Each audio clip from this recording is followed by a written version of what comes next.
Getting some powerful evidence of the devastation of last month's earthquake and tsunami. Maybe some of it is headed to the U.S. A massive debris field slowly moving across the Pacific.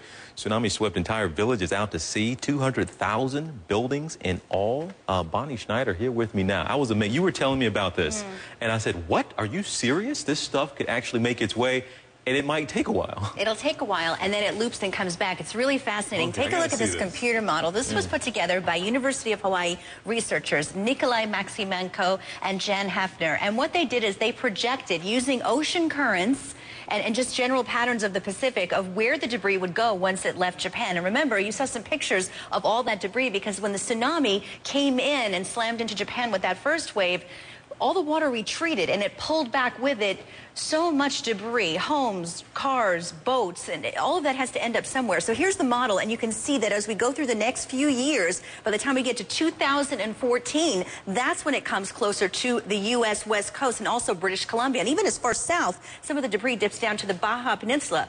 Then let's open up the scope, and you can see it kind of loops back, gets more concentrated, and then hits Hawaii for a second time. So as you can see on this computer model, we're looking at a strike to Hawaii with the debris not once but twice, because the currents work in a clockwise fashion and they'll actually bring the debris back. It'll become more concentrated when it makes that second loop. Now there's a lot of factors that can influence this, because not only do you have the natural breakdown of the debris, but the debris kind of slams into each particle slams into the other. So that will help to break it down. But it's interesting to note that we'll be talking about this debris affecting the west coast of parts of Canada and certainly Hawaii, not just this year, next year, but for the next several years as it works its way across the Pacific Ocean. So some fascinating science coming out of the University of Hawaii.